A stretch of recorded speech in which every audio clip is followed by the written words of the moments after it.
Au nom du Père et du Fils et du Saint-Esprit, ainsi soit-il. Mes bien chers frères, les textes de l'épître, le texte de l'épître de ce matin nous enjoint à pratiquer la patience et la charité. Les conseils que saint Paul nous donne aux Romains sont encore un programme de vie chrétienne et remettent à leur place de grandes vérités que nous avons besoin d'entendre régulièrement, car il nous est très difficile de les mettre en pratique.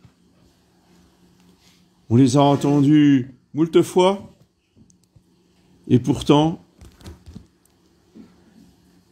nous avons toujours la tentation de faire le contraire.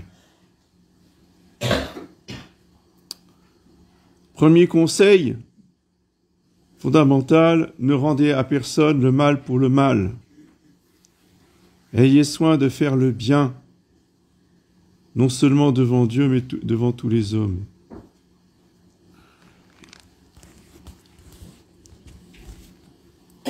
La suite du péché originel fait que nous avons en nous, profondément ancré, et le sens de l'injustice et le sens de la vengeance. On nous a fait du mal, donc on veut faire du mal à ceux qui nous ont fait du mal.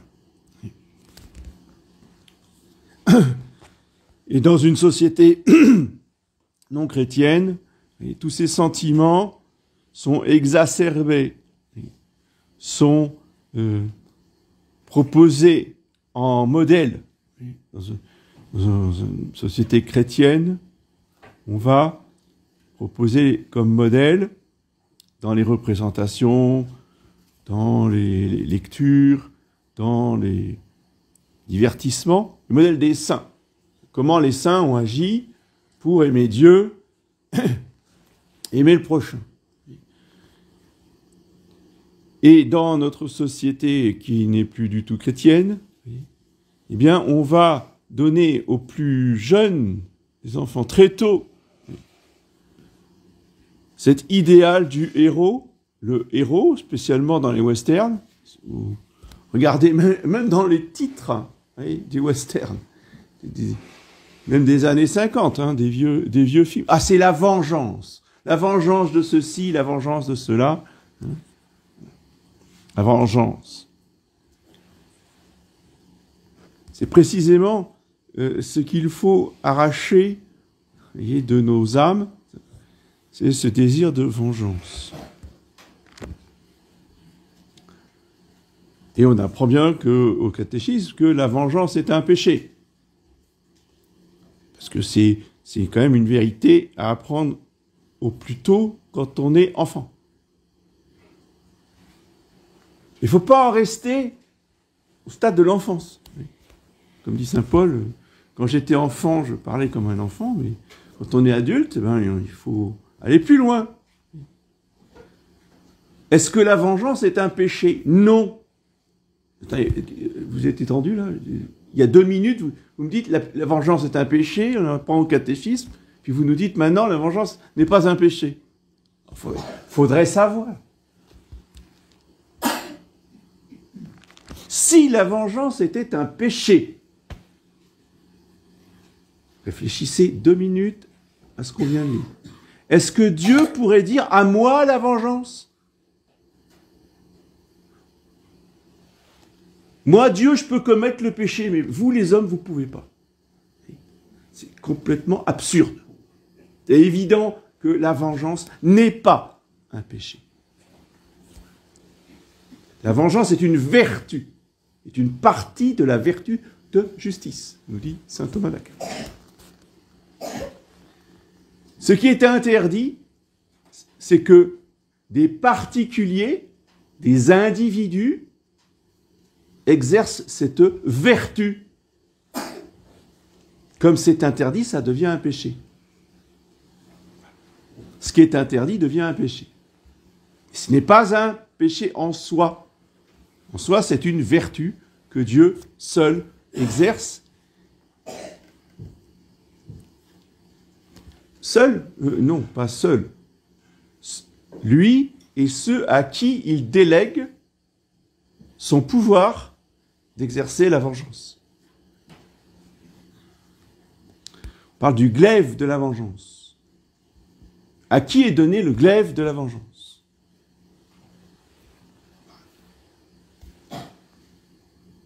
Pour nous, Français, en pays de chrétienté, ce glaive est donné au roi le jour de son sacre. Pourquoi le roi a-t-il un glaive? Eh bien, il a un glaive pour exercer la vengeance de Dieu contre les méchants et les hérétiques.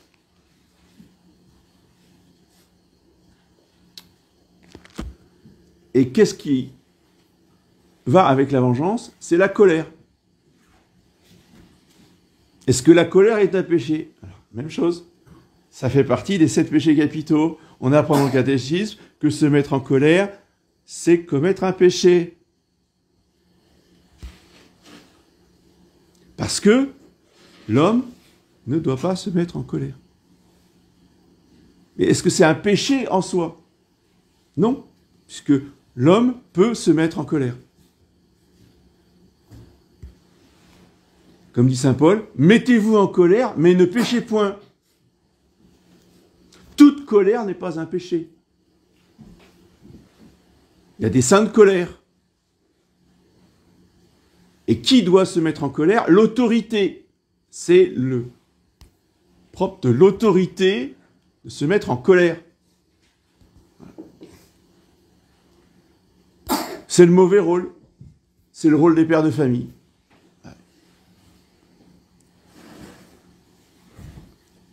Qui doivent punir et se mettre en colère. Pas à bon escient, évidemment, pas à tort et à travers, on est d'accord, mais voilà, ça commence déjà à la maison. Et au fur et à mesure qu'on monte dans la hiérarchie sociale ou ecclésiastique, eh bien, il y a des colères proportionnées avec des vengeances proportionnées exercées au nom de Dieu. Oui. Sinon, à ce moment-là, un père de famille peut pas punir ses enfants. C'est ce que aujourd'hui on voulait nous faire croire. Oui. C'est interdiction de corriger les enfants. Oui. Quand un père de famille corrige ses enfants, il exerce la vertu de vengeance. Et quand il doit corriger fortement pour des fautes importantes, eh bien, il doit se mettre en colère.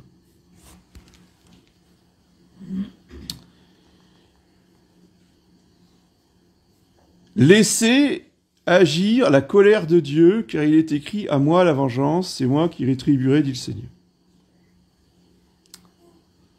Au contraire, si ton ennemi a faim, donne-lui à manger, s'il a soif, donne-lui à boire. Donc faire du bien à ceux qui nous persécutent, oui, c'est accumuler des mérites pour le ciel et éventuellement obtenir la grâce de la conversion de l'ennemi en question.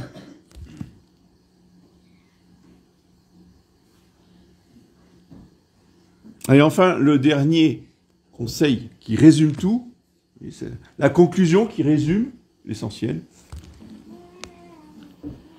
Ne te laisse point vaincre par le mal, mais travaille à vaincre le mal par le bien. Ça, il faudrait que nous, au moins aujourd'hui, on se le répète jusqu'à ce soir, oui, toute la journée. Ne te laisse pas vaincre par le mal, mais travaille à vaincre le mal par le bien. Ça, c'est très, très, très difficile. Parce que nous, la seule chose qui nous intéresse, la première chose qu'on voit, c'est le mal.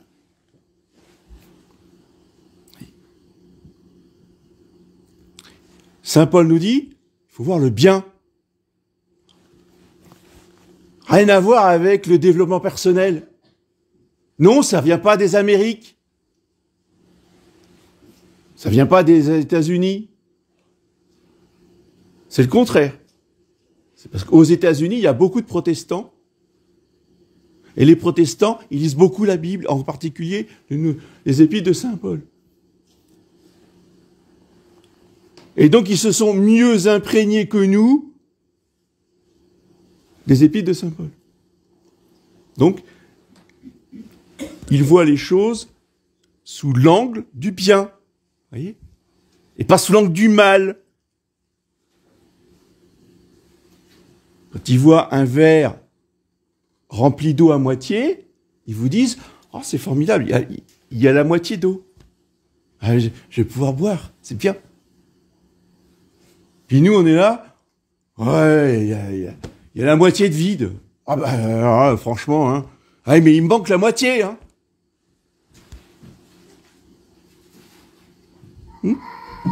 Systématiquement, et pour tout.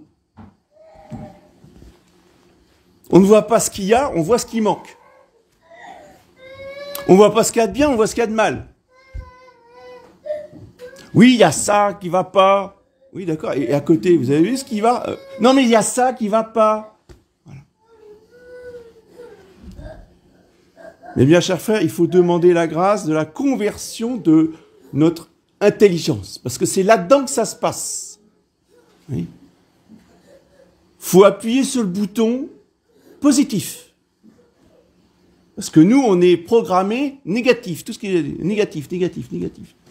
C'est pas bien, c'est pas bien, c'est pas bien. Et puis il y a ça qui manque, il y a ça qui manque. Et puis on ressasse ça toute la journée.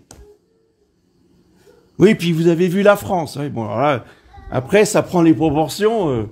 Puis on peut aller jusque dans le monde. Vous avez vu le monde. Ah bah oui, alors c'est encore pire. Et vous avez vu ce qui se passe de bien dans le monde? Ah non, non, non, il se passe rien de bien. C'est la catastrophe.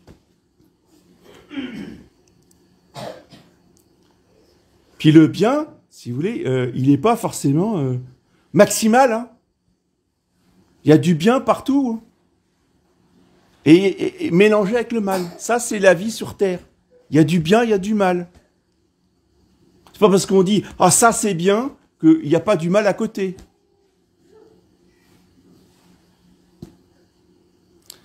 Ça commence dès l'éducation, ça commence dès l'enfance.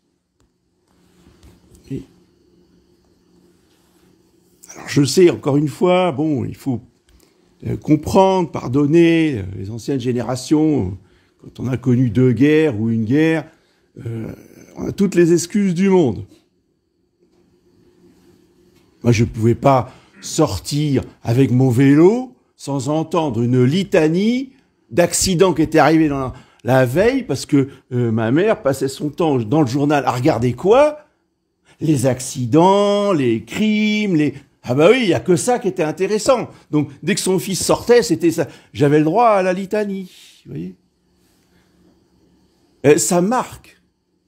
Ça, comment dire, ça formate. Oui. Après, il y a tout un travail à faire sur soi-même pour revenir et corriger les choses, pour regarder ce qu'il y a de bien et arrêter d'être obnubilé par le mal ou les malheurs.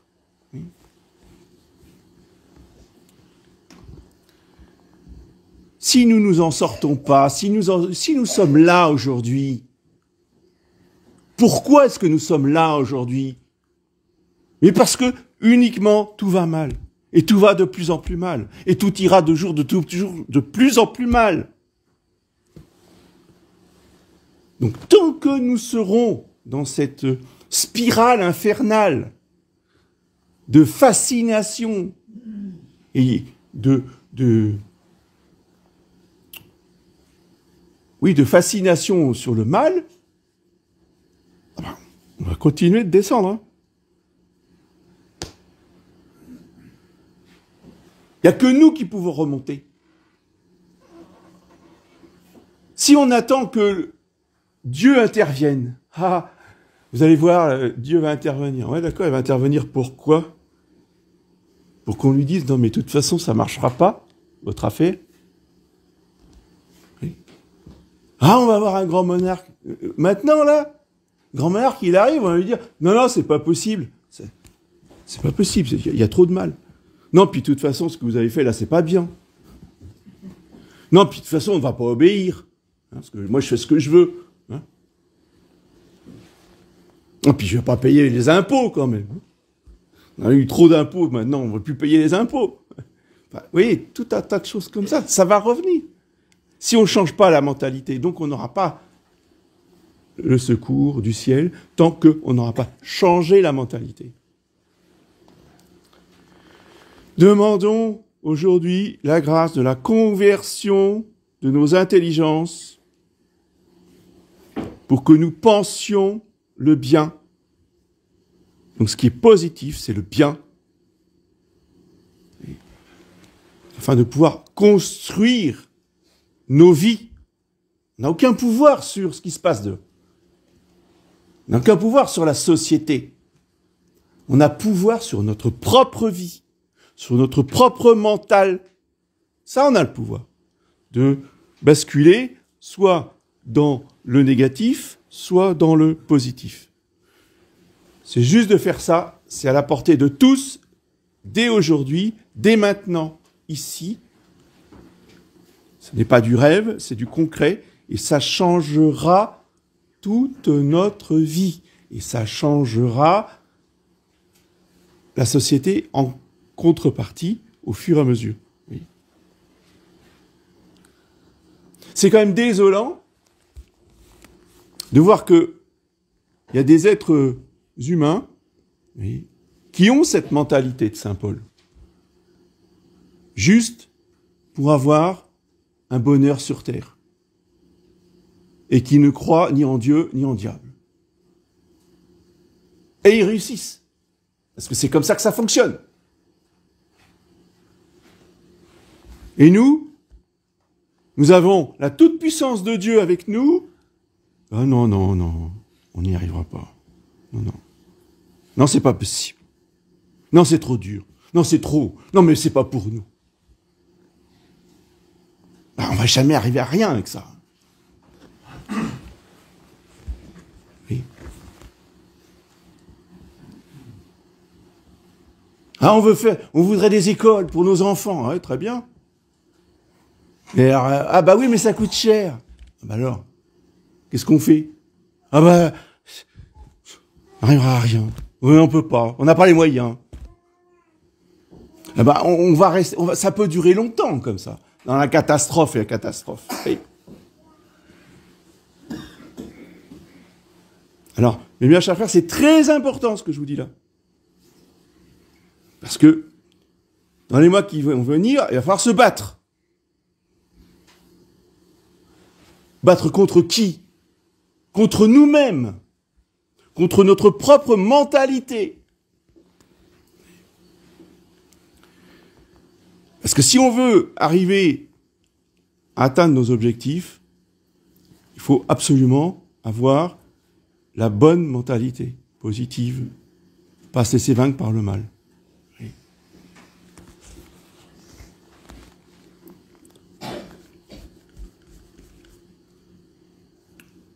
Je lutterai personnellement contre ceux qui voudront qu'on reste dans le négatif et que l'on soit vaincu par le mal. Vous êtes prévenus. Exigence qui n'est pas surhumaine. Hein. C'est juste de poser un acte de volonté, de changer son regard sur les choses et sur la vie. Juste ça. Parce que c'est le minimum vital.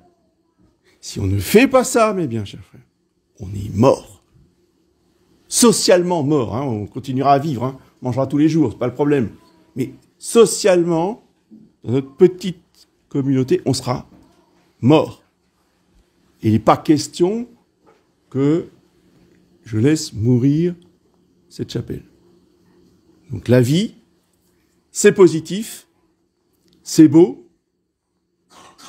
La vie, c'est le succès du bien sur le mal. Donc il faut s'ancrer ça dans la tête une fois pour toutes, avec la confiance envers le Sacré-Cœur de Jésus, qui est là pour nous aider en plus de toute sa puissance pour nous faire arriver au succès. Au nom du Père et du Fils.